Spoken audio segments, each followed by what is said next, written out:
నూతన సంవత్సర వర్తమానాన్ని క్లుప్తంగా మనం విందాం. Turn your Bibles to the book of Joshua, chapter 1 and verse 5. నీవు బ్రతుకు దినములన్నిటను ఏ మనుష్యుడును నీ ఎదుట నిలవలేకయుండును. నేను మోషేకు తోడైయుండునట్లు నీకును తోడైయుందును. నిన్ను విడువను నిన్ను ఎడబాయను నిబ్బరము కలిగి ధైర్యంగా ఉండుము. వారికిచ్చేదనని నేను వారి పితరులతో ప్రమాణము చేసిన ఈ దేశమును నిశ్చయముగా నీవు ఈ ప్రజల స్వాధీనము చేసేదవు. చాలండి. ఇక్కడ దేవాదేవుడు యెహోషువాకి ఇస్తున్న వాగ్దానాన్ని మనం చూస్తున్నాం. బైబిల్లో చాలా మంది ఫెయిత్ హీరోస్ ఉన్నారు, విశ్వాస వీరులు. చాలామంది పోరాట పటిమ కలిగినటువంటి వారు, విశ్వాసంతో రాజ్యాన్ని గెలిచినటువంటి వారు, విశ్వాసంతో సూర్యచంద్రుడు నిలిపినటువంటి వారు, విశ్వాసంతో సృష్టిని నిలిపినటువంటి వారు బైబిల్ గ్రంథంలో చాలామంది చూస్తుంటారు. ఒక ఏలియా రోషం కలిగిన దేవుని సేవకుడు. నిజంగా ఏలియా ప్రార్థన చేసినప్పుడు వర్షింపకూడదని ప్రార్థన చేసినప్పుడు 3.5 సంవత్సరాలు కనీసం వర్షపు చినుకైనా పడలేదు. మరలా తిరిగి ప్రార్థన చేసినప్పుడు నిజంగా ఇశ్రాయేల్ దేశంలో వర్షం కురిసినట్లుగా మనం చూస్తుంటాం. మరొక వ్యక్తిని మనం చూస్తాం. ఆ వ్యక్తి పేరు జాషువా, తెలుగులో యెహోషువ అంటారు. యెహోషువ అనే మాటకు అర్థం ఏంటంటే యెహోవాయే నా రక్షకుడు అని అర్థం. గాడ్ ఈజ్ మై సేవియర్ అని అర్థాన్ని కలిగినటువంటి యెహోషువ వాస్తవానికి తన జీవితంలో దేవుని నుంచి వాగ్దానాలు పొందుకుంటున్నాడు. ఏ టైంలో వాగ్దానాలు పొందుకుంటున్నాడంటే తన యొక్క లీడర్, తన నాయకుడు అయినటువంటి మోషే మరణించిన తర్వాత యెహోషువ చాలా కృంగుదల్లోకి వెళ్ళిపోయాడు, చాలా నిరాశలోకి వెళ్ళిపోయాడు. ఎందుకంటే తనతో మంచి సాన్నిధ్యం మోషేతో యెహోషువకు ఉండేది. ఇప్పుడు ఆ సహవాసం పోయింది, ఆ సాన్నిధ్యం పోయింది. మోషే చక్కగా తను లీడ్ చేస్తుండేటువంటి వాడు, చక్కగా నడిపించేటువంటి వాడు, పెద్ద దిక్కుగా మోషే ఉంటుండేటువంటి వాడు. కానీ మోషే చనిపోయిన తర్వాత యెహోషువ చాలా డీలా పడిపోయాడు, చాలా డిప్రెషన్లోకి వెళ్ళిపోయాడు, చాలా యాంగ్జైటీలోకి వెళ్ళిపోయాడు, చాలా భయం గుప్పిట్లోకి వెళ్ళిపోయాడు. భవిష్యత్తు ఎలా ఉండబోతుందంటే భయంతో ఉన్నాడు. ఇంతమంది జనాంగాన్ని కనాను దేశానికి ఎలా నడిపించాలి అటువంటి ఆలోచనలతో సతమతం అవుతూ భయపడుతున్న పరిస్థితుల్లో ఉన్నప్పుడు దేవాది దేవుడు యెహోషువకి ఇస్తున్న వాగ్దానము, వాస్తవానికి కనాను యాత్ర ప్రారంభిస్తూ ఉన్నాడు ఆ యొక్క యెహోషువ. ఆ టైంలో చాలా భయంతో ఉన్నటువంటి ఆ పరిస్థితుల్లో దేవాదేవుడు యెహోషువకు వాగ్దానం చేస్తున్నాడు. చదవండి మరొకసారి ఏమని వాగ్దానం చేస్తున్నాడో మనం చూస్తున్నాం. నువ్వు బ్రతుకు దినములన్నిటిను ఏ మనుషుడు నీ ఎదుట నిలవలేకయుండును. నేను మోషేకు తోడై ఉన్నట్లు దేవుడు వాగ్దానం చేస్తున్నాడు. నీ ముందు నీ బ్రతుకు దినములన్నిట నీకు శత్రువుగా నీ ముందు ఎవ్వరూ నిలవలేడు. నేను వారిపై నీకు విజయాన్ని ఇస్తాను. నీ శత్రువు నీ మీద విజయం సాధించలేడు, నిలవలేడు అని దేవుడు వాగ్దానం చేస్తున్నాడు. నేను మోషేకి ఏ విధంగా తోడై ఉన్నానో, మోషే చేత ఏ విధమైన అద్భుత కార్యాలు జరిగించానో నీకు కూడా నేను తోడుగా ఉంటాను యెహోషువ అని వాగ్దానం చేస్తున్నాడు. ఆ తర్వాత ఇంకొక మాట ఉంటున్నాడు, నిన్ను విడువను ఎడబాయను. నిబ్బరము కలిగి ధైర్యంగా ఉండు. నీ పితరులతో ప్రమాణం చేసిన ఆ దేశమును నిశ్చయముగా నీ ప్రజల స్వాధీనం చేస్తావు నువ్వు. ప్రైజ్ గాడ్, హల్లెలూయా. 3 ప్రాముఖ్యమైన వాగ్దానాలు ఇస్తున్నాడు, 3 ప్రాముఖ్యమైన ఆశీర్వాదాలు దేవుడు ప్రకటిస్తున్నాడు. నీ ముందు ఏ శత్రువు కూడా నిలబడ్డు, నీ ముందు ఏ మనిషి కూడా నీపై విజయాన్ని సాధించడు, ఏ మనిషి కూడా నీ ఎదుట నిలవలేడంతే. నీకు అంత గొప్ప విజయాన్ని నేను ఇస్తాను దేవుడు వాగ్దానం చేస్తున్నాడు. మోషేకి ఏ విధంగా తోడైనాను నీకు తోడై ఉన్నాను అంటున్నాడు. నిన్ను విడువను ఎడబాయను, నిబ్బరం కలిగి ధైర్యంగా ఉండు. నువ్వు అడుగుపెట్టు ప్రతి స్థలమును నీకు ఇచ్చేదను. స్తోత్రం చెప్పండి, హల్లెలూయా. 3 ప్రాముఖ్యమైన వాగ్దానాలు ఇస్తున్నాడు. ఒకటేంటి, నీ ముందు ఏ మనుషుడు కూడా నిలవజారడు. ఆ తర్వాత రెండోది ఏంటి, నిబ్బరం కలిగి ధైర్యంగా ఉండి భయపడొద్దు. 3గా నువ్వు అడుగుపెట్టే ప్రతి స్థలాన్ని నీకు ఇస్తాను వాగ్దానం చేశాడు. ఈ రోజున నువ్వు కూడా యెహోషువ లాంటి పరిస్థితుల్లో ఉన్నావా? భయం గుప్పిట్లో ఉన్నావా? 2025 సంవత్సరాన్ని ఎలా ముందుకు నెట్టాలో భయపడుతున్నావా? ఈ సంవత్సరంలో ఎటువంటి అనారోగ్యాలు నా దగ్గరికి వస్తాయి, ఈ సంవత్సరంలో నేను ఓటమి పాలవుతానేమో, ఈ సంవత్సర కాలంలో నేను విజయాన్ని సాధించలేనేమో, ఈ సంవత్సర కాలం నా బిడ్డను నేను ముందుకు నడిపించలేనేమో, లేకపోతే నా యొక్క ఆరోగ్య పరిస్థితి ఈ సంవత్సర కాలంలో బాగా డిటారేట్ అయిపోద్దేమో, తగ్గిపోతుందేమో, నేను ఒక క్యాన్సర్ బారిన పడిపోతానేమో, నాకు డయాబెటీస్ ఉంది, ఈ డయాబెటీస్ నా బాడీలో ఉన్నటువంటి ఈ ఆర్గాన్ని పాడు చేసేస్తుందో, ఆర్థికపరమైన ఇబ్బందులు, జీవితంలో సమస్యలు, నీ జీవితంలో సైకలాజికల్ ఇష్యూస్ ఉన్నాయి, ఛాలెంజెస్ ఉన్నాయి. అవి ఫిజికల్ ఛాలెంజెస్ అయి ఉండొచ్చు, ఎమోషనల్ ఛాలెంజెస్ అయి ఉండొచ్చు, స్పిరిచువల్ ఛాలెంజెస్ అయి ఉండొచ్చు, సోషల్ ఛాలెంజెస్ అయి ఉండొచ్చు. ఏ ఛాలెంజెస్ అయినా సరే నువ్వు ఫేస్ చేస్తానంటే భయం నీలో ఉన్నట్లయితే దేవుడు నీతో మాట్లాడుతున్నాడు. నీ ముందు ఏ మనిషి కూడా నిలువ జాడడు. ప్రైజ్ గాడ్, హల్లెలూయా. విశ్వాసం దీన్ని రిసీవ్ చేసుకోండి. ఈ రోజున ఈ వాగ్దానాల్ని ఆ యెహోషువ పట్ల మాత్రమే కాదు, నీ పట్ల కూడా దేవుడు నెరవేర్చడం కొరకే ఈ యొక్క వాగ్దానాన్ని, ఈ వాక్యాన్ని నీకు అందింపచేస్తున్నాడు. నా మటుకు నేను ఎంతో ధైర్యంగా ఉన్నాను. ఎందుకో తెలుసా? యెహోషువాకి దేవుడు ఎలాంటి వాగ్దానం చేస్తున్నాడో, మోషేకి ఏ విధంగా నేను తోడై ఉన్నానో నేను మీకు కూడా తోడై ఉంటాను అని దేవుడు వాగ్దానం చేస్తున్నాడు. యెహోషువాకి మాత్రమే కాదు ఈ వాగ్దానాలు, ఆయన నమ్మినటువంటి ప్రతి ఒక్కరి జీవితంలో కూడా దేవుడి వాగ్దానాలు నెరవేరుస్తాను దేవుడు వాగ్దానం చేస్తున్నాడు. అందుని బట్టి యాకోబు చేసిన కార్యం అందరం కూడా చేద్దామా? యాకోబు దేవుని వాగ్దానం క్లెయిమ్ చేశాడు. ఆ పెనుయేలు దగ్గరికి వచ్చి వాగ్దానాలు ఎత్తిపట్టి దేవునితో పోరాడు. ప్రభు, నన్ను దీవిస్తావా, దీవించవా? దీవిస్తాను వాగ్దానం చేసావు కదా, నా నుంచి జనాంగాలు వస్తాయని చెప్పావు కదా, ఆ వాగ్దానం నా జీవితంలో నెరవేరుస్తావా, నెరవేర్చవా అని చెప్పి దేవునితో పోరాడుతున్నాడు, దేవునితో పెనుగులాడుతున్నాడు. నిజంగా ఆ పోరాట పటిమ యాకోబులో ఉంది కాబట్టి యాకోబు ఇశ్రాయేలుగా మార్చబడ్డాడు. హల్లెలూయా, హల్లెలూయా. ఈ రాత్రి కాల్సిన నా ప్రియ వచ్చిన ఆగమా, 3 వాగ్దానాలు దేవుడు కూడా మీకు ఇస్తున్నాడు. నీ ముందు ఎవడు నిలబడలేడు, నీ ముందు సాతానుగా నిలబడలేడు, నీ ముందు అనారోగ్యం నిలబడలేదు. నీ జీవితంలో ఏ సమస్య అయినా సరే నువ్వు ప్రభువుని కలిగి ఉన్నావు కాబట్టి ఎంతటి వాడైనా సరే నీ ముందు నుంచి తొలగిపోవాల్సిందే. నీకు విరోధముగా రూపించబడిన ఆయుధం కూడా వర్ధిల్లదు. Praise God. దేవుడి వాగ్దానాలు మీ జీవితంలో కూడా దేవుడు మీ జీవితంలో స్వతంత్రింప చేయనుగాక. ఆమేన్. 3 వాగ్దానాలు గుర్తున్నాయా? వండర్ఫుల్. యెహోషువ గురించి చాలా విషయాలు మనం నేర్చుకుంటున్నాం.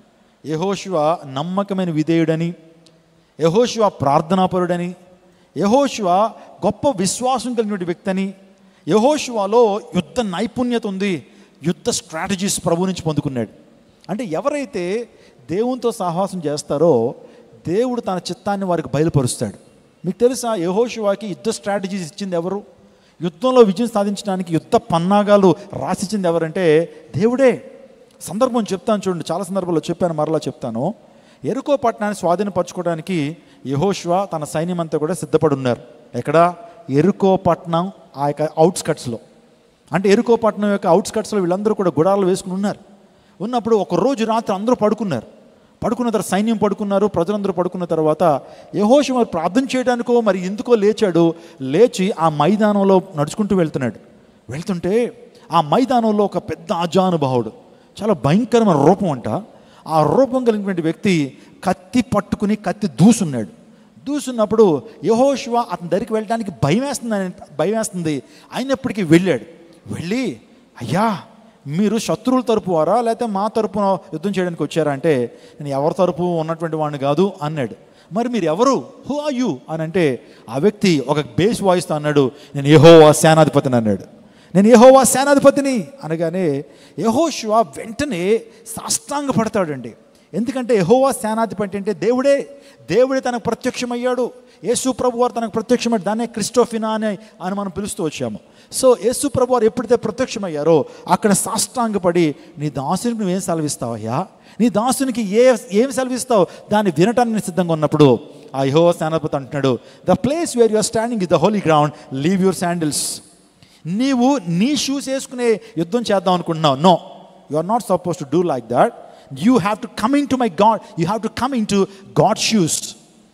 నీ ఆలోచనల ప్రకారము నువ్వు యెరికో పట్టణానికి యుద్ధానికి వెళ్ళొద్దు.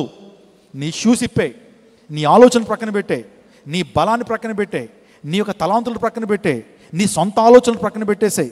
నువ్వు దేవుని ఆలోచన తీసుకో. You have to come in to the shoes of God. దేవుని షూలోకి వచ్చేయి, అప్పుడు నీకు జయం వస్తుంది. అన్నప్పుడు యెరికో పట్టణం మీద ఎలా విజయం సాధించాలా రాత్రి ప్రభు నుంచి స్ట్రాటజీ పొందుకుంటాడు గొప్ప వీరుడు, గొప్ప సైన్యాధిపతి అయినటువంటి యెహోషువ. అతని పేరు మీదే గ్రంథం వచ్చిందంటే అతడు ఎంత గొప్ప లక్షణాలు కలిగి ఉన్నాడో మీరు చూస్తున్నారు. ఆ సందర్భాన్ని మీరు చూస్తున్నారు. సో అక్కడ యెహోవా సేనాధిపతి అయినటువంటి క్రీస్తు ఆ ప్రాంతంలో నిలబడినప్పుడు సాష్టాంగపడ్డాడు. సాష్టాంగపడి ఏం చేయాలి, what shall I do, what shall I do. ప్రభు దగ్గరికి వచ్చినప్పుడు నువ్వు ఇది ప్రశ్న అడుగుతున్నావా, ఏం చేయాలి నేను, వాట్ షాల్ ఐ డూ, నేనేం చేయాలి ప్రభువా, నేను ఏం చేయాలని ప్రభువుని అడుగుతున్నావా. అంతా చేసిన తర్వాత యాక్సెప్ట్ చేసే ప్రభువా, టిక్కెట్టే డిక్లరేషన్ ఫామ్ ఇచ్చాను, దాంట్లో మొత్తం అంతా చివరిన టిక్ ఉంటుంది కదండి, ఆ టిక్ చేసే ముందు రాసేస్తాం మనం అంతా, మనకి ఏది ఇష్టం అంతా రాసేసిన తర్వాత ప్రభువా ఇదిగో నాయన నువ్వు దీన్ని యాక్సెప్ట్ చేసేస్తే నేను ప్రొసీడ్ అయిపోతాను. అప్పుడు దేవుడు అన్నీ చదివేసి నీకు టిక్కెట్ వేయాలట. లేదు, you have to give your blank paper to God. దేవునికి నీ బ్లాంక్ పేపర్ ఇచ్చి నువ్వు రాయ్యా నేను టిక్ ఎడతాను అనాలి. స్తోత్రం చెప్పండి. అది దేవుని చిత్తానికి లోబట్టం. మనం అంతా అయిపోద్ది, అంతా సెలెక్ట్ చేసుకున్న చివరికి ప్రభు సన్నిధికి వచ్చి ప్రభు నేను సెలెక్ట్ చేసుకున్నాను, నువ్వు అగ్రీ చేయే, నువ్వు యాక్సెప్ట్ చేయే అంటాం. కాదండి, దేవునికి మనము బ్లాంక్ పేపర్, వాళ్ళ వైట్ పేపర్ ఇచ్చి నువ్వు రాయ్యా, నేను కింద ఏం పెడతాను, నేను సంతకం పెడతాను అన్నాను. స్తోత్రం చెప్పండి. ఇప్పుడు యెహోషువ యుద్ధ నేర్పరితనం కలిగిన వాడు మాత్రమే కాకుండా యుద్ధ స్ట్రాటజీస్ని అమలు చేసినటువంటి వాడు. ఇప్పుడు చూడండి, 3 వాగ్దానాలు యెహోషువ దేవుని నుంచి పొందుకున్నాడు. పొందుకున్న తర్వాత అక్కడ ఏం చెప్తాడంటే, సో ఈ 3 వాగ్దానాలు నీ జీవితంలో నెరవేర్చబడాలంటే నువ్వు 3 కార్యాలు చేయాలంటాడు. స్తోత్రం చెప్పండి. అంటే వాగ్దానాలు మనం స్వతంత్రించుకోవాలి అంటే కొన్ని షరతులు ఉంటాయి. దేవుడు కొన్ని సూచనలు ఇస్తాడు, కొన్ని ప్రిన్సిపల్స్ ఇస్తాడు, కొన్ని విషయాలు మనకు చెప్తాడు. అవి పాటించినప్పుడే ఆ వాగ్దానాలు మనం స్వతంత్రించుకుంటాం. ఈ సందేశం అయిపోగానే మనం అందరం వాగ్దానాలు తీసుకుంటాం. ఆ వాగ్దానాలు ఎవరి జీవితంలో ఎప్పుడు నెరవేర్చబడతాయి ఆలోచించేయండి. ఆ వాగ్దానం నాకు ఇచ్చేసింది అని చెప్పి నువ్వు రేపటి నుంచి దేవునితో నడవకుండా, దేవుని మందిరానికి రాకుండా, ఇష్టానుసారంగా లోకంలో జీవించేసి, ఇష్టానుసారంగా లోకస్తుల కంటే మరీ భయంకరంగా జీవించేసి, ఆయనో దేవుడు నాకు ఈ వాగ్దానం ఇచ్చాడు, ఈ వాగ్దానం నా జీవితం నెరవేరుస్తాడు అంటే God will not do that. దేవుడు నీ వాగ్దానం నెరవేర్చడు. ఇక్కడ యెహోషువకి దేవుడు వాగ్దానం చేయడం మాత్రమే కాకుండా, సో దేవుడు కొన్ని సూచనలు ఇచ్చాడు. ఏంటో అవి మనము చూద్దాం ఒకసారి. సో యెహోషువ గ్రంథం 1వ అధ్యాయం 7వ వచనం చదవండి. అయితే నీవు నిబ్బరము కలిగి జాగ్రత్త పడి బహుధైర్యముగా నుండి. చూడండి, ఆ 3 వాగ్దానాలు ఇచ్చిన తర్వాత దేవుడు మాట్లాడుతున్న నిబ్బరం కలిగి జాగ్రత్త పడి బహుధైర్యంగా ఉండి నా సేవకుడు మోషే నీకు ఆజ్ఞాపించిన ధర్మశాస్త్రం అంతటి చొప్పున చేయవలెను. చూడండి, మొదటిది ఏంటి? ధర్మశాస్త్రం అంతటి చొప్పున నువ్వు చేయాలి. నువ్వు నడుచు ప్రతి మార్గమున చక్కగా ప్రవర్తించినట్లు నువ్వు దాని నుండి కుడికి కానీ ఎడమకు కానీ తొలగకూడదు. That is the first principles. That is the first principle that God has given to Joshua in order to receive God's blessings, in order to the fulfillment of God's prophecy has been fulfilled in the life of Joshua. Joshua జీవితంలో ఆ ఒక వాగ్దానాలు నెరవేర్చబడటం కొరకు దేవుడు ఇస్తున్న మొదటి సూచన, నేను మోషేకి ఆజ్ఞాపించిన ధర్మశాస్త్ర విధులన్నీ కూడా నువ్వు పాటించాలి. కుడికి కానీ ఎడమకు కానీ తొట్టిల్లిపోకుండా ఆ ధర్మశాస్త్ర ప్రకారం మీరు జీవించాలి అన్నాడు. అంటే దేవుని వాగ్దానాలను మీ జీవితంలో స్వతంత్రించుకోవాలి అంటే, దేవుడు నీకు ఆయన తోడుగా ఉండాలి అంటే, నువ్వు అడుగుపెట్టు చోటనెల్లా దేవుడు ఆ భూభాగాన్ని, ఆ ప్రాంతాన్ని నీకు కానుకగా ఇవ్వాలి అంటే, నీ జీవితంలో నీ బ్రతుకు దినంలో నీవు ఏ మనుషుడిని ఎదుట నిలవకుండును గాక అటువంటి ఆ వాగ్దానము నీకు నెరవేర్చబడాలంటే దేవుని ధర్మశాస్త్రాన్ని మీరు ఏం చేయాలి? అనుసరించాలి. ధర్మశాస్త్రం అంటే ఏంటి చెప్పండి? ధర్మశాస్త్రం దేవుని వాక్యం. ధర్మశాస్త్రం నాకు ఎంతో ప్రియములు అంటాడు. కాబట్టి దేవుని వాక్య ప్రకారం జీవించాలి. ఎంతమంది ఈ యొక్క నూతన సంవత్సరంలో మేము దేవుని వాక్య ప్రకారం జీవిస్తామన్నటువంటి వారి చేతులు చూపించండి. పాస్టర్ గారు, మేము దేవుని వాక్య ప్రకారం జీవిస్తామండి. వరల్డ్లీ ఫిలాసఫీస్ కాదండి, సైంటిస్టులు చెప్తున్నవి, చరిత్రకారులు చెప్తున్నవి, స్వామీజీలు చెప్తున్నవి, బాబాలు చెప్తున్నవి, ఇంకా మాటలు చెప్పండి జ్యోతిష్యులు చెప్తున్నటువంటివి, ఆ తర్వాత ఇంకా చాలామంది జ్యోతిష్యాలు చెప్తున్న మూఢం ఉందని చెప్తున్నటువంటి ఇవి మేము నమ్మవండి. దేవుని వాక్య ప్రకారం జీవిస్తాము అన్నటువంటి వారి జీవితంలో దేవుని ఆశీర్వాదాన్ని మెండుగా పొందుకుంటారు. ధర్మశాస్త్రాన్ని ఏం చేయాలి? ప్రేమించాలి.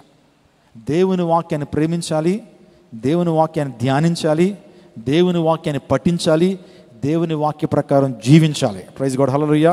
అప్పుడే దేవుని వాగ్దానాలను సంతరించుకుంటాం. బైబిల్ గ్రంథం దేవాదేవుడు మనకు గొప్ప బహుమానంగా దేవుడిచ్చాడు.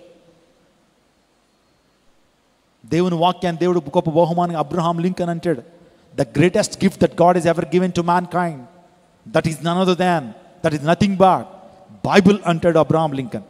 మానవ జాతికి దేవాదేవుడు ఇచ్చిన గొప్ప గ్రేటెస్ట్ బహుమానం ఏంటంటే, గిఫ్ట్ ఏంటంటే దేవుని వాక్యం అంటాడు. అవును, దేవుడు మనకి వాక్యాన్ని ఇచ్చాడు. పాత నిబంధన కాలంలో మన పితరులకి దేవుని వాక్యం ఉందా? అబ్రహాము, ఇస్సాకు, యాకోబులకి లేఖనాలు ఉన్నాయా?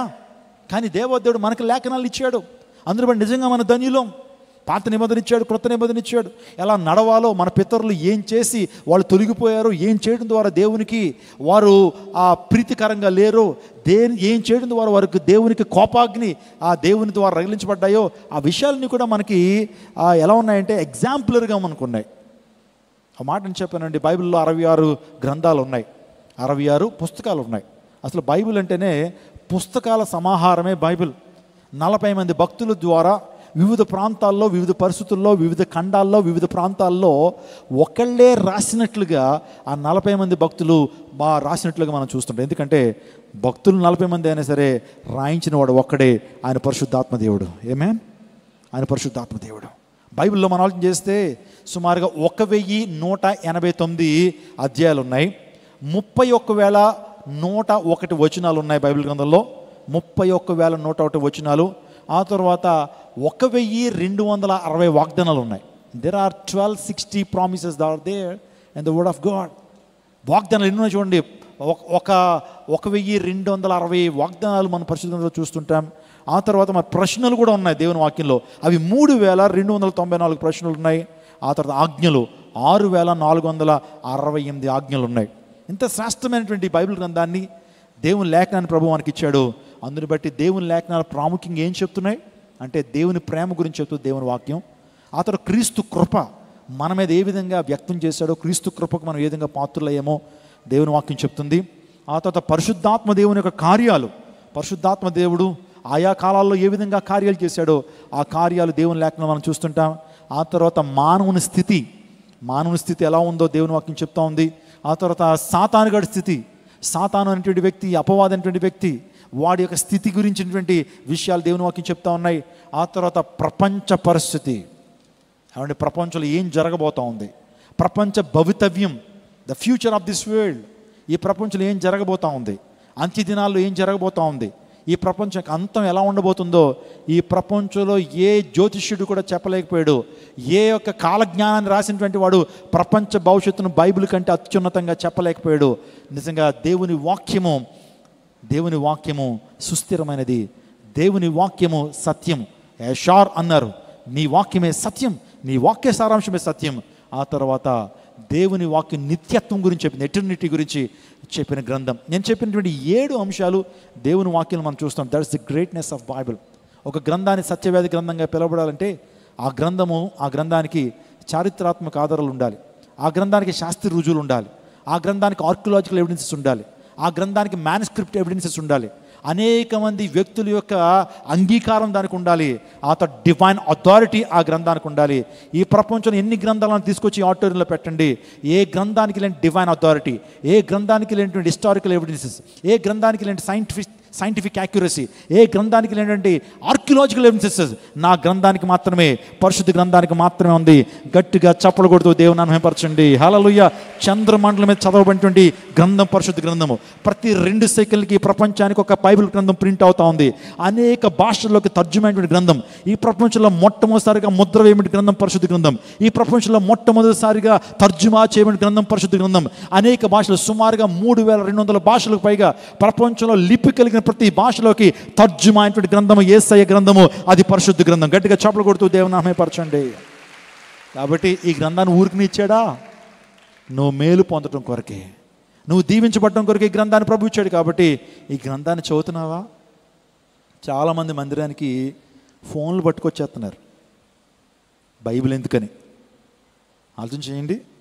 ఎగ్జామ్కి వెళ్తున్నప్పుడు హాల్ టికెట్ తీసుకోకుండా వెళ్ళిపోతావమ్మా మీరు? హాల్ టికెట్ తీసుకొస్తారు కదా. Please try to carry your Bible when you are coming to the చర్చ్కి వస్తున్నప్పుడు క్యారీ యువర్ బైబిల్ని క్యారీ చేయండి. Mobile is not alternative for your Bible. Mobile phone alternative కాదండి. బైబిల్ క్యారీ చేయండి. You should proud to carry this బైబిల్ని carry చేస్తున్నప్పుడు గర్వంగా feel అవ్వండి. ఎందుకంటే ఈ గ్రంథము పరిశుద్ధ గ్రంథం. ఈ గ్రంథం అనేక మంది చేత ఆమోదయోగ్యమైన గ్రంథం. ఈ గ్రంథాన్ని క్యారీ చేయటం మన ఆధిక్యతగా భావిద్దాం, క్యారీ చేద్దాం. Praise God. హల్లెలూయా. నా కారులో ఒక బైబిల్ ఉంటుంది, నేను ఎక్కడికైనా ఊరికి వెళ్తున్నాడు సూట్ కేసులో బైబిల్ ఉంటుంది, మందిరానికి వస్తున్నాడు ఒక బైబిల్ ఉంటుంది, సో ఎక్కడికి వెళ్ళినా బైబిల్ క్యారీ చేస్తాను, అది ఇట్స్ ఎ బ్లెస్సింగ్. కాబట్టి మందిరానికి వస్తున్నప్పుడు దయచేసి యవనస్తులారా బైబిల్ క్యారీ చేయండి. సమాజం చూడాలి మీరు బైబిల్ తీసుకొస్తున్నారని, మీ ఫ్రెండ్స్ చూడాలి మీరు బైబిల్ తీసుకొస్తున్నారని. నువ్వు బైబిల్ గ్రంథం చదువుతావని నీ ఫ్రెండ్స్ నీ కోసం సాక్ష్యం ఇవ్వాలి. బైబిల్ గ్రంథము నిజంగా ఒక అర్థం లాంటిది. నువ్వు దేవుని వాక్యం చదువుతున్నప్పుడు నీ స్థితిని బయట పెడతా ఉంటుంది. అది దేవుని వాక్యాన్ని వింటున్నప్పుడు మన యొక్క అంతరంగాన్ని బయట పెడుతుంది. దేవుని వాక్యం ఒక అర్థం ఉంటుంది. నిజంగా గుణవతి అనే భార్య కూడా అంట, మీరు సామెతల గ్రంథం 31వ అధ్యాయం జాగ్రత్తగా చదివితే ఆ ఉదయాన్నే లేచి ఏం చేస్తుందట, నోరు తెరిచి కృపగల ఉపదేశం ఇస్తుందట. స్తోత్రం చెప్పండి. తన బిడ్డలకు అదేవిధంగా తన కుటుంబ సభ్యులకి నోరు తెరిచి ఏం చేస్తుంది, ఉపదేశం, టీచింగ్. ఇక్కడ చాలామంది తల్లిదండ్రులు ఉన్నారు, మీ పిల్లలకి ఉపదేశం ఇవ్వాలి. కుటుంబ ప్రార్థన జరుగుతుంది. ఎంతమంది ఇంట్లో కుటుంబ ప్రార్థన జరుగుతుంది? ఓకే, మీరందరూ కూడా దేవుని సన్నిధిలో ఒక ఒడంబడిక చేసుకోండి. పాత నిబంధనలో నూతన సంవత్సరం ఎలా ఎదుర్కోవాలో మనం విన్నాం. చివరిది ఏంటి మర్చిపోయారు? అప్పుడే చివరిది తీర్మానం తీసుకోమన్నారు. కాబట్టి అందరూ కూడా ఒకసారి మీ యొక్క కుడి హస్తాన్ని ఎలా చూపించండి. అందరూ బయట ఉన్న వాళ్ళు కూడా నూతన సంవత్సరంలో మా ఇంట్లో ప్రతిదినము కూడా కుటుంబ ప్రార్థన జరిగిస్తాము చెప్పండి. గట్టిగా చప్పట్లు కొడుతూ దేవుని నామపరచండి. ఓకే మీరు తీర్మానం చేశారు కాబట్టి మీ ఇంట్లో ఉదయం, సాయంకాలం, మధ్యాహ్నం కుటుంబ సభ్యులందరూ కలిసి మీరు సోఫాలో కూర్చుంటారో, మంచాల మీద కూర్చుంటారో, లేకపోతే మోకాళ్ళు వేసుకుని కూర్చుంటారో, చాపేసి కూర్చుంటారో అనవసరం. మీ కుటుంబం అంతా కలిసి ఏం చేయాలా, కనీసం 10 నిమిషాలు. ఎంత? It's a minimum time. 10 నిమిషాలు ఒక పాట పాడుకోండి, లేకపోతే 2 పాటలు పాడండి, మీ పిల్లల చేత పాడించండి. ఆ తర్వాత ఒక కీర్తన చదవండి. అందరూ కూడా కీర్తనలో 10 వచనాలు ఉంటే మీరు 5 అనుకోండి, 5 రెళ్ళు 10, 2 వచనాలు చదవండి. ఆ తర్వాత అందరూ చిన్నగా ప్రార్థన చేసి ప్రార్థన ముగించండి. మీ జీవితంలో దేవుని కార్యాలు చూస్తారండి. మీరు గొప్ప కార్యాలు మీరు చూస్తారు. స్తోత్రం చెప్పండి. హల్లెలూయా. ఎంతండి? Can't you spend 10 minutes time for the family prayer? 10 నిమిషాలు స్పెండ్ చేయగలరా? How many of you can spend 10 minutes time for the family prayer? Everybody can do it కదా. అందరు బట్టి టేక్ టైం. అందరూ కూడా నేను మాట చెప్తాను, మీరందరూ ఏక మనసు వచ్చేస్తుంది. మీ కుటుంబంలో ఒక దైవిక వాతావరణం ఉంటుంది, మీ కుటుంబంలో ఒక శాంతి ఉంటుంది. మీ కుటుంబంలో గొడవలకి సాతానుగాడు ఇంట్లోకి రాలేడు. ఎందుకంటే మీ ఇంట్లో ప్రార్థనలు జరుగుతూ ఉంటాయి కదా, మీ ఇంటి చుట్టూ వెలుగు ఉంటుంది, మీ గృహాల్లో వెలుగు ఉంటుంది, దేవుని తేజోమహిమ ఉంటుంది. ఏ కుటుంబంలో అయితే దైవిక సన్నిధి ఉంటుందో ఆ కుటుంబంలో సాతానుగాడు ఎంటర్ అవ్వలేడు. స్తోత్రం చెప్పండి. హల్లెలూయా. అలనాడు నిజంగా గొర్రెపిల్ల రక్తం వారి గడప కొమ్ములకు పూయబడినప్పుడు నిజంగా మరణదూత లోపలికి రాగలిగిందా? దేవుని మందసం ఒబేదెదోం ఇంట్లో ఉన్నప్పుడు ఒబేదెదోం ఎంతగా దీవించబడ్డాడు. నీ జీవితంలో దేవుని సన్నిధి ఉంటుంది. ఏ కుటుంబంలో అయితే దైవిక సంబంధమైన ప్రార్థనలు ఉంటాయో, దేవుని సేవకులకు రాకుంటుందో, ఏ కుటుంబంలో అయితే దేవుని వాక్యానికి మీ గోడల చుట్టూ కూడా దేవుని వాక్యం ఉంటుందో, దాన్ని పఠించి ధ్యానించి దాన్ని అలవాటు చేసుకుంటారో ఆ కుటుంబాల్లో దైవిక దీవెనలు ఉంటాయి. దుష్టుడు ఆ ఇంట్లోకి ఎంటర్ అవ్వలేడు, చీకటి ఆ కుటుంబంలోకి రాలేదు. నిజంగా దురాత్మ శక్తులు ఇంట్లోకి రాలేవు. ఎందుకంటే దురాత్మ శక్తులకు దేవుని సన్నిధి అంటే గజగజ ఉండిపోతాడు. స్తోత్రం చెప్పడం వల్ల ప్రార్థన చేసే కుటుంబానికి శత్రువు ఏం చేయలేడు, రాలేడు. అందరూ బట్టి నా ప్రియ దేవుని మీరందరూ ఒక తీర్మానం తీసుకున్నారు, ప్రతిరోజు కూడా కుటుంబ ప్రార్థన చేయండి. నిజంగా దేవుని వాక్యం పాపం నుంచి మనం దూరం చేస్తుంది కదా. 119వ కీర్తనలో దావీదు అంటున్నాడు, నేను పాపం చేయకున్నట్లు నీ వాక్యాన్ని హృదయంలో భద్రం చేసుకున్నానంటాడు. 119:11. అదే రీతిగా ఆ దేవుని వాక్యం మనం స్వస్థపరుస్తుంది. దేవుడు తన వాక్యను పంపించి వారిని బాగు చేసింది. చదవండి ఒకసారి 107వ కీర్తన 20వ చరణం. 107వ కీర్తన 20వ చరణం త్వరగా చదవండి. సో దేవుని వాక్యం మన జీవితంలో స్వస్థనిస్తుందని దేవుని లేఖనం సెలవిస్తా ఉంది. ఆయన తన వాక్కును పంపించి వారిని బాగు చేశాను. ఆయన వారు పడిన గుంటలలో నుండి, చాలండి, ఆయన వాక్కును పంపించి వారిని బాగు చేశాను. మరో సందర్భంలో అంటాడు 119, 130లో అంటాడు, దేవుని వాక్యము జ్ఞానాన్ని ఇస్తుంది, తెలివిలేనటువంటి వారికి అది తెలివి కలిగించును. ఆ తర్వాత దేవుని వాక్యం మనకు విశ్వాసాన్ని ఇస్తుంది. The faith comes by hearing. If you listen the word of God you will have faith in your heart. నువ్వు విశ్వాసాన్ని కలిగి వినుట ద్వారా విశ్వాసం. The faith comes by hearing. ఈరోజు దేవుని వాక్యం వినటం ద్వారా నీలో విశ్వాసం ద్వారా దేవుని కార్యాలు, విశ్వాసం ద్వారా దేవుని అభిషేకం, విశ్వాసం ద్వారా దేవుని యొక్క శూర కార్యాలను అనుభవించగలుగుతావు. విశ్వాసం ద్వారా అసాధ్యమైనటువంటి వాటిని కూడా నువ్వు సుసాధ్యపరచగలుగుతావు. By faith everything is possible. విశ్వాసం ద్వారా సమస్తం కూడా సాధ్యమే. అందుని బట్టి యెహోషువతో దేవుడు అంటున్నాడు ఏంటి? నువ్వు ధర్మశాస్త్రాన్ని ఏం చేయాలా? ప్రేమించాలా. ధర్మశాస్త్రాన్ని ధ్యానించాలి. ధర్మశాస్త్ర ప్రకారం నువ్వు నడవాలి. అప్పుడు నీ జీవితంలో నేను చెప్పిన వాగ్దానాలు ఏం చేయబడతాయి? మనం ధర్మశాస్త్రాన్ని పక్కన పెట్టేసి, దేవుని వాక్యాన్ని పక్కన పెట్టేసి, సో వేరే వాటికి తావిస్తే మన జీవితాల్లో వాగ్దానాలు మనం సంతరించుకోలేం. రెండోదిగా ఏముంటున్నాడు? నువ్వు జాగ్రత్తగా ఉండాలి అంటున్నాడు. స్తోత్రం చెప్పండి. Come on church, everybody look at me. ఈరోజున జాగ్రత్తగా ఉండాలి. Be careful. దేవుడికి ఇచ్చిన రక్షణను జాగ్రత్తగా కొనసాగించాలి, వణుకుతో కొనసాగించాలి. దేవునికి ఇచ్చిన భక్తి, దేవునికి ఇచ్చిన రక్షణ వస్త్రాన్ని, ప్రశస్త వస్త్రాన్ని జాగ్రత్తగా కాపాడుకోవాలి. అవును, ఒక బెస్ట్ గార్మెంట్ నీ చేతిలో ఉందండి. ఒక విలువైనటువంటి పట్టుచీర ఉంది. ఎక్కడ పెడితే అక్కడ పాడేస్తావు. అది ఎవరో మీ ఆయన గారు 50,000 పెట్టి కొనిచ్చారు పట్టుచీర. ఎక్కడ పెడతాం? అది ఎక్కడ పెడతామండి? గోద్రేజ్ బీరువా కొని అందులో పెడతాం భద్రంగా. అర్థమవుతుందా? ఎందుకది? ప్రశస్తమైన వస్త్రం కాబట్టి. ఎక్కడ పెడితే ఎవరికి పెడితే వాళ్ళకి ఇచ్చేసాం. ఏమండి, ఏ లాండ్రీకి ఇచ్చేసాం, మనమే ఉతుక్కుంటాం, మనమే జాగ్రత్తగా ప్రశస్త వస్త్రాన్ని ఏం చేస్తూ ఉంటాం? కాపాడుకుంటాం. అదే రీతిగా దేవుడికి నీకు నాకు ఇచ్చిన రక్షణ వస్త్రాన్ని చాలా జాగ్రత్తగా కాపాడుకోవాలి, చాలా జాగ్రత్తగా కొనసాగించాలి. రక్షణను మన జీవితంలో జాగ్రత్తగా ఉండాలి అన్నాడు. నిజంగా నీ ప్రవర్తన విషయంలో జాగ్రత్తగా ఉండాలి. నీ ప్రవర్తన విషయంలో అజాగ్రత్తగా ఉండడానికి వీల్లేదు. ప్రసంగి ద్వారా దేవుడు మాట్లాడుతున్నాడు. ఏమనో తెలుసా? నువ్వు దేవుని మందిరానికి వెళ్తున్నప్పుడు నీ ప్రవర్తన విషయంలో జాగ్రత్త. దేవుని మందిరానికి వెళ్తున్నప్పుడు నీ ప్రవర్తన విషయం జాగ్రత్త. నీ చూపులు జాగ్రత్త, నీ చేతలు జాగ్రత్త, నీ పడకలు జాగ్రత్త, నీ చూపులు జాగ్రత్త. దేవుని మందిరానికి వస్తున్నప్పుడు చాలా జాగ్రత్తగా నీ ప్రవర్తన కాపాడుకోవాలని దేవుని లేఖనం సెలవిస్తూ ఉంది.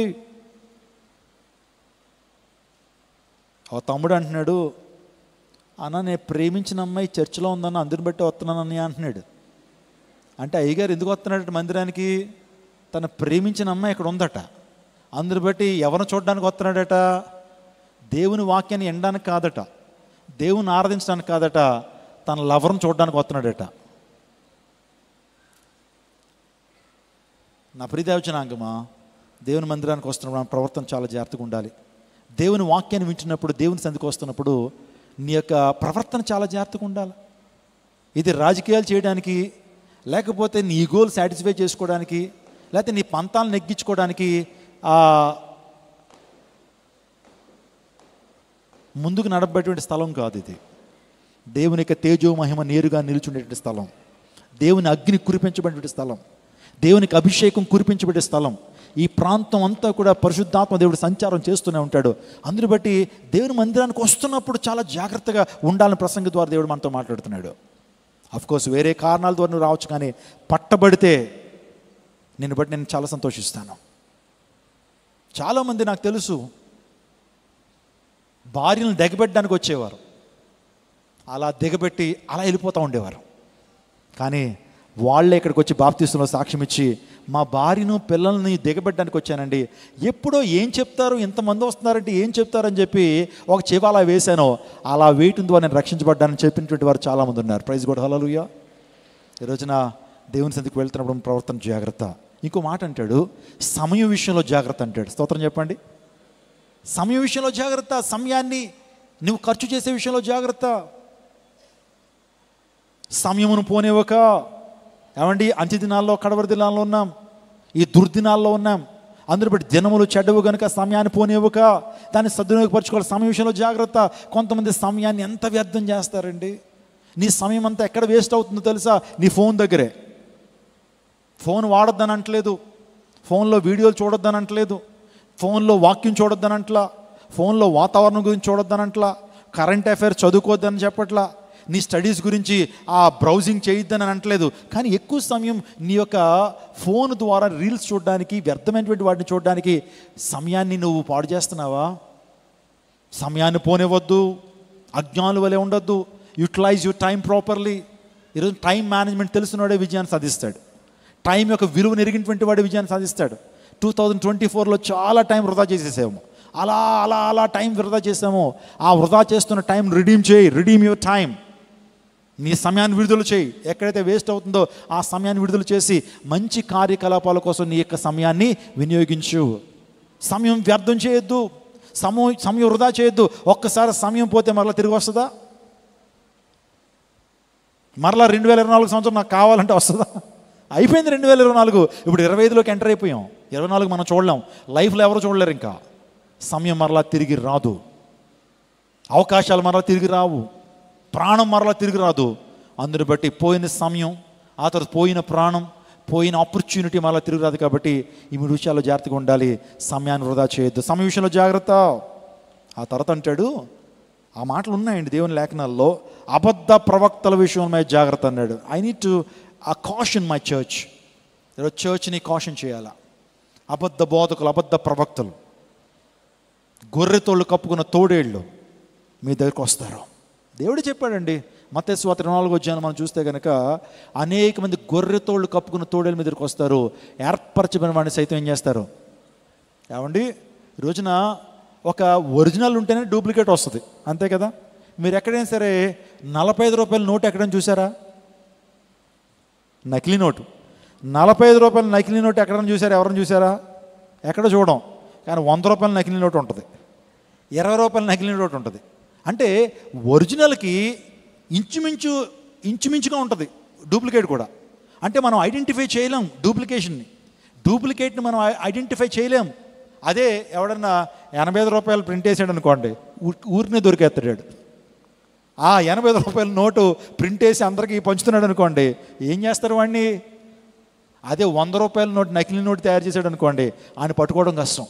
అంటే నకిలీ అనేటువంటిది ఒరిజినల్కి దగ్గరగానే ఉంటుంది. ఈరోజున అబద్ధ బోధకులు కూడా నిజమైనటువంటి వాక్యానికి దగ్గరగానే ఉంటారు. వారు కూడా దేవుని వాక్యాన్ని చేతపడతారు. కానీ వారు బిలాము బోధకులు, బిలాము బోధ, నికోలాతు బోధ, ఆ తర్వాత యెజబెలు లాంటి బోధలు, ప్రవక్తనని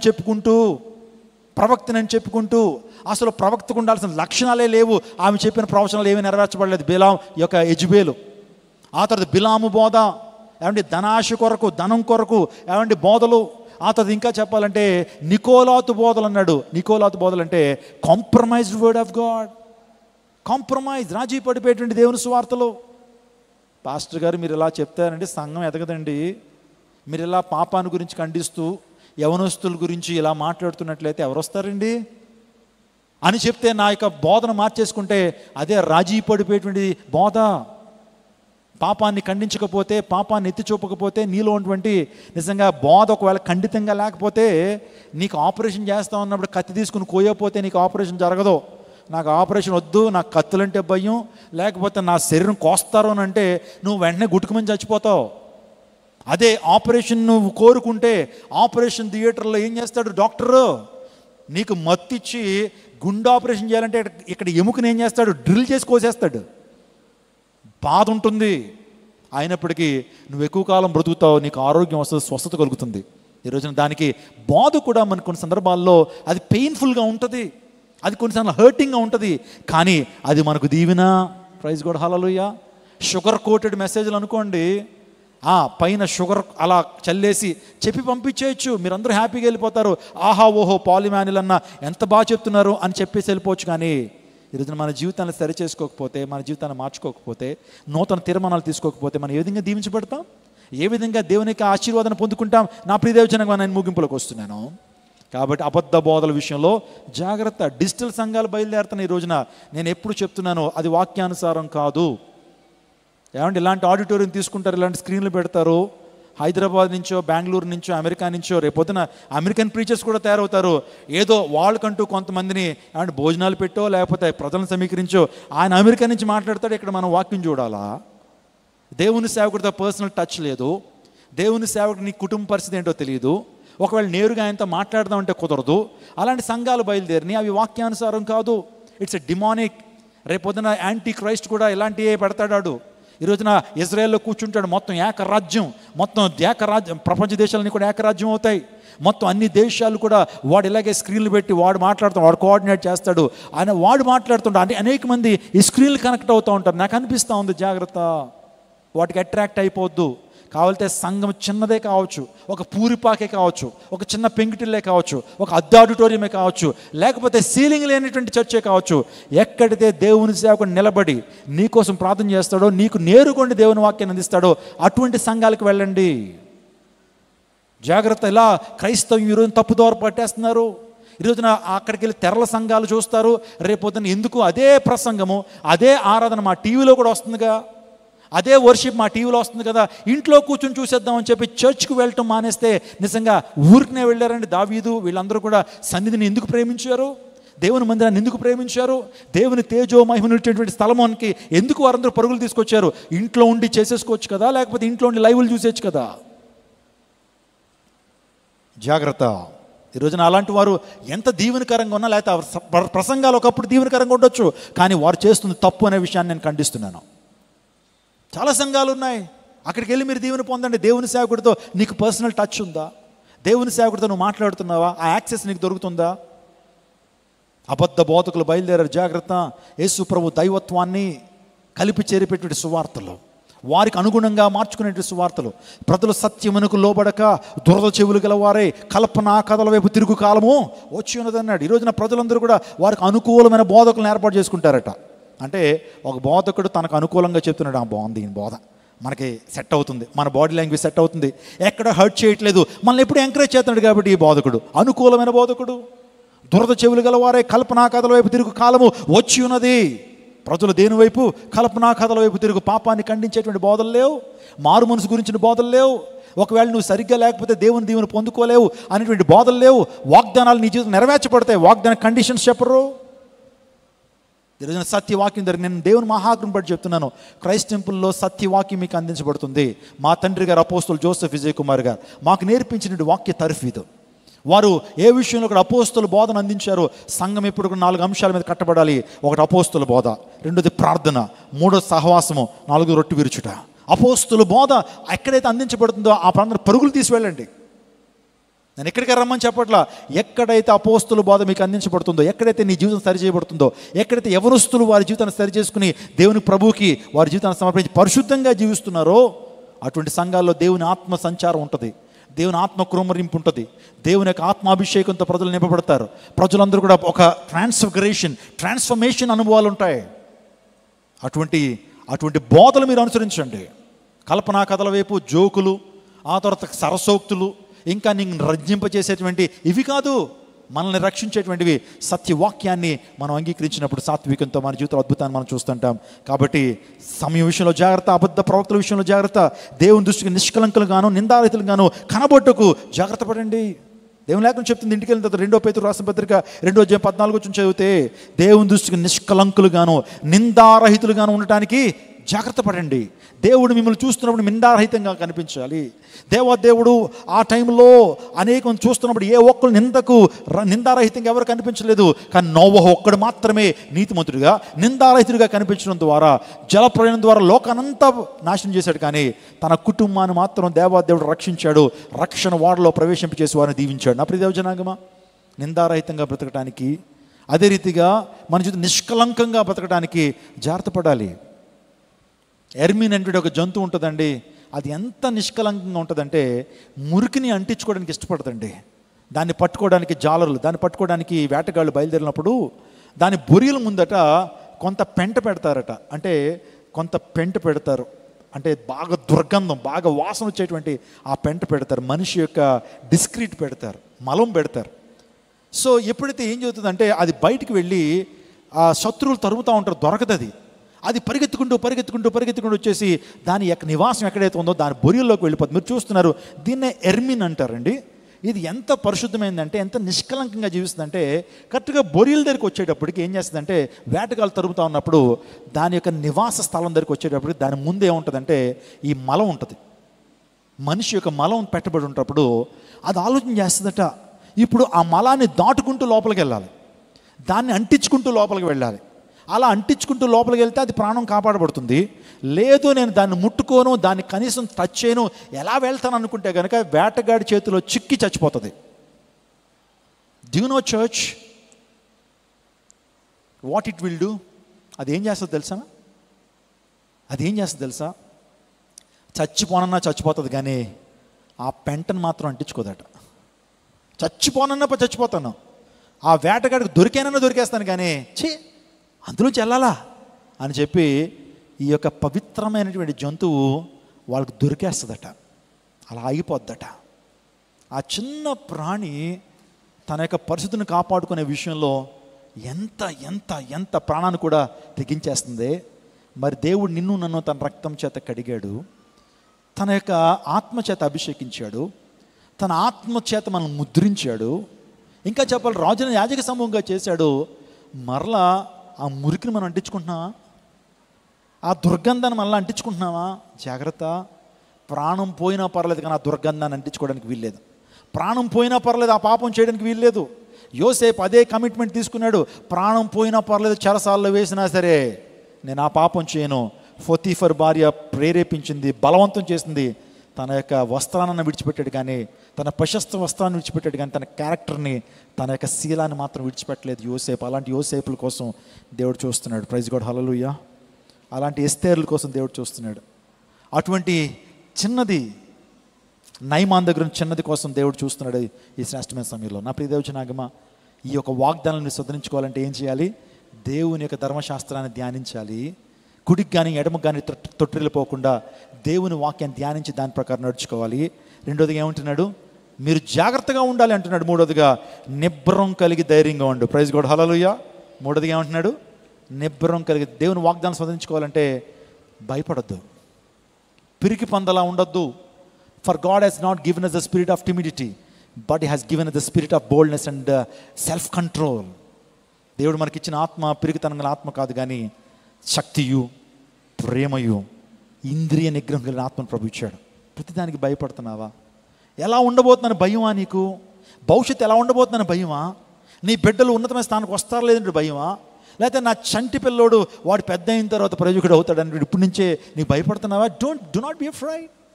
డోంట్ బి అఫ్రైడ్. నిబ్రం కలిగి జీవించు. ప్రభు ఆత్మ నీతో ఉన్నది. ప్రభు ఆత్మ నీతో ఉంది. భయపడొద్దు. ప్రభు నీకు తోడుగా ఉంటాడు.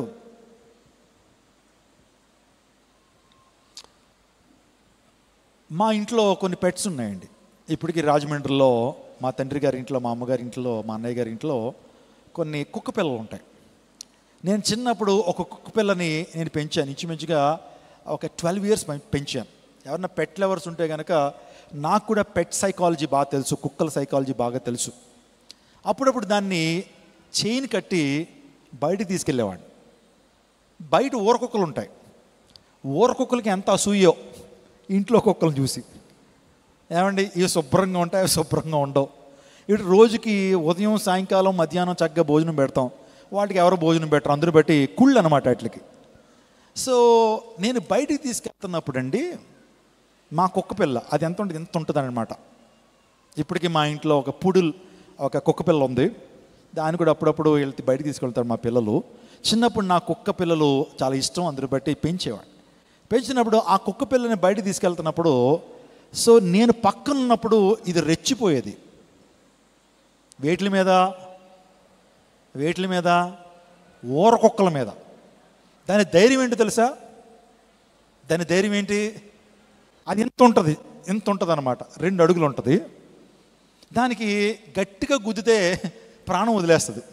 ఇంకా మా కుక్క పిల్ల ఇదేనండి. సో అది అలా ఉంటుంది, అల్ప ప్రాణి అనమాట. గట్టిగా పీక నొక్కితే 2 నిమిషాలు చచ్చిపోద్ది. సో ఇలాంటి కుక్క పిల్ల బయటకు వచ్చేటప్పటికి ఊర కుక్కలు ఇంతంత ఉంటాయి. దాని మీద అరిసేస్తూ ఉంటుందండి. ఇది చూసుకుందాం ఉంటుంది. బస్తీ మీద సేవాలంటే తొడగొడతా ఉంటుంది. ఏంటని ఆలోచన చేస్తే దాని వెనకాల ఎవరున్నారు? పాల్ ఇమాన్యుయల్ అనేటువంటి వ్యక్తి మాస్టర్గా ఉన్నాడు. అందరూ బట్టి దానికి ధైర్యం. అదే కుక్క పిల్లని మామూలుగా నేను లేకుండా వదిలేసాను అనుకోండి, భయానికి చచ్చిపోతుంది. అది భయానికి చచ్చిపోద్ది అంతే. అది అంటే ఈ ఎనాలజీ ఎందుకు చెప్పాను తెలుసా? ఇప్పుడు మన పక్షాన ఉన్నటువంటి వాడు ఎవరు? మనం కుక్క పిల్లలు లాంటి వాళ్ళమే. మనకేం బలం లేదు, మనకేం జ్ఞానం లేదు, గుద్దితే పడిపోతాం. దావీదుకి కూడా అదే తెలుసు. ఏంటో తెలుసా? దావీదు చిన్నోడండి. గుర్రం ఎక్కడో తెలియదు దావీదుకి, ఏనుగు ఎక్కడో తెలియదు, కత్తి పట్టుకోవడం తెలియదు, గద పట్టుకోవడం తెలియదు, యుద్ధంలో షూ వేసుకోవడం తెలియదు, ఇంకో మాటలు చెప్పాలంటే యుద్ధం యొక్క కత్తి పట్టుకోవడం తెలీదు, కానీ పరిగెత్తుకుంటూ వెళ్ళిపోతున్నాడు. ఎవరి మీదకి? గొల్లియాత్ ఏమన్నా మాలోడా? వాడు చిన్నప్పటి నుంచి కూడా వెన్నతో పెట్టిన యుద్ధ విద్యలన్నీ కూడా అంత పవర్ఫుల్ వ్యక్తి దగ్గరికి పరిగెత్తుకుంటూ వెళ్ళిపోతున్నాడంటే వెనకాల ఎవరున్నారని ధైర్యం. కుక్క పిల్లలకి పాలిమాన్యుల్ ఉన్నాడని ధైర్యం ఎలాగో దావీదుకి యేసయ్య ఉన్నాడు, దేవుడు ఉన్నాడు ధైర్యంతో ఎవరి మీదకి వెళ్ళిపోతున్నాడు? మళ్ళీ ఏమంటున్నాడు? సున్నతలేను నువ్వరా మా దేవుడిని అనడానికి, మమ్మల్ని అనడానికి అని రకరకాల మాటలు కోతలు కోస్తున్నాడు. ఎవరో ఇప్పుడు ఎవరిని బట్టి ధైర్యం మనకి చెప్పండి? ఎవరిని బట్టి ధైర్యం తెచ్చుకోవాలి?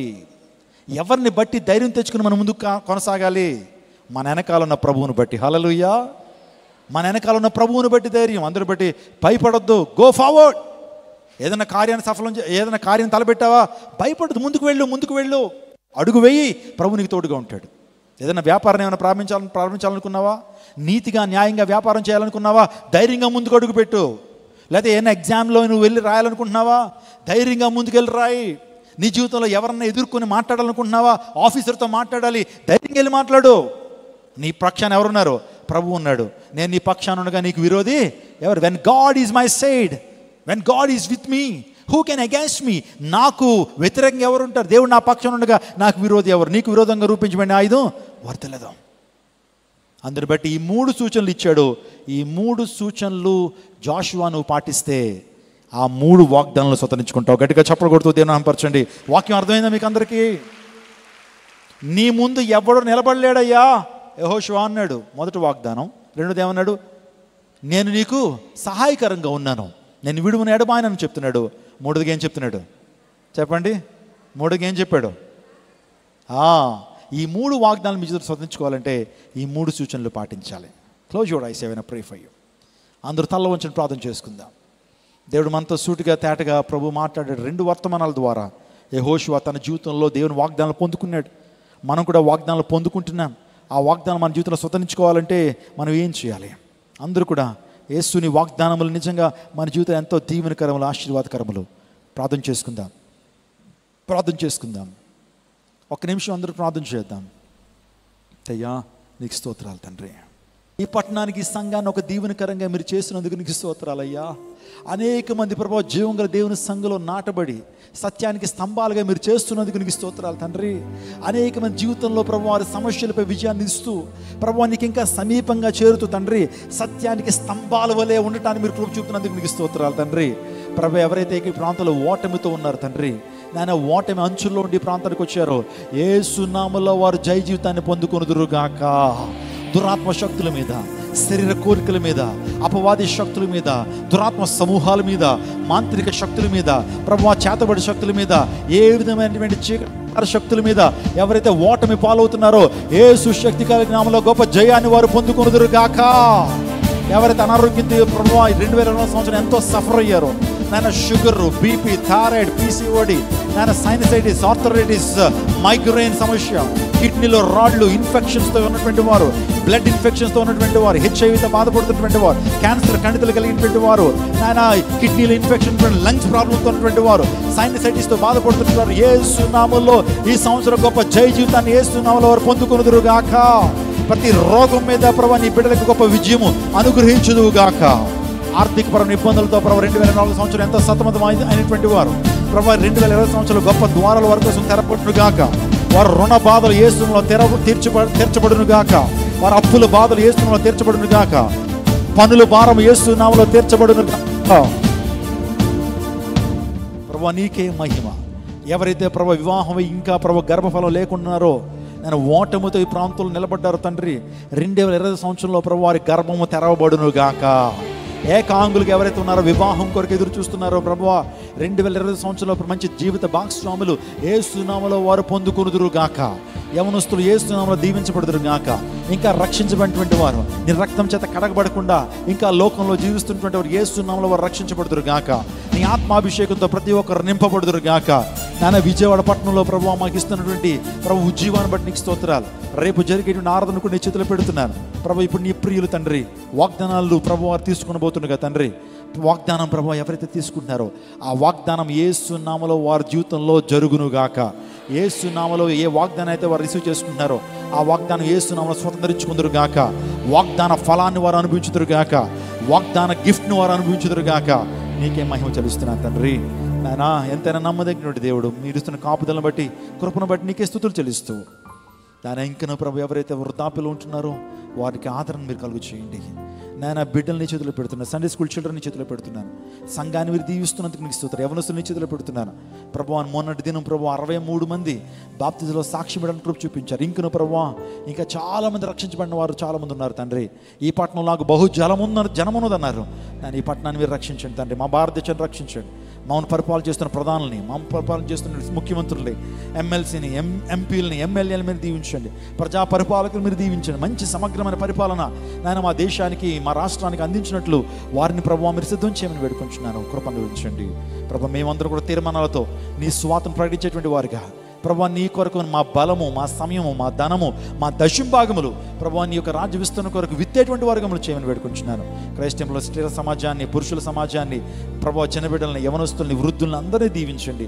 రేపు మేమందరం కూడా ప్రభు ఒకే భోజనాన్ని మేము చేస్తుండగా, ఒకే టేబుల్ దగ్గరికి మేము రాబోతుండగా తండ్రి మాలో ఐక్యతను, మాలో సమైక్యతను అనుగ్రహించండి తండ్రి. కృపను అనుగ్రహించండి. నీకే మహిమ చెల్లిస్తూ యేసు శక్తి కలిగిన నామములో అడిగి వేడుకుంటున్నాము తండ్రి. బోలో యేసు మహారాజ్కి, రాజుకి, ప్రభుల ప్రభువుకి, పరలోక రాజ్యం ఇచ్చు నిత్య జీవాధిపతికి, స్వస్థపరచు యేసయ్యకు, విడుదలనిచ్చే ప్రభువుకి, జల్దీ ఆనే వాలా ఖుదా యీసు మసీకి. గట్టిగా చెప్పండి హల్లెలూయా.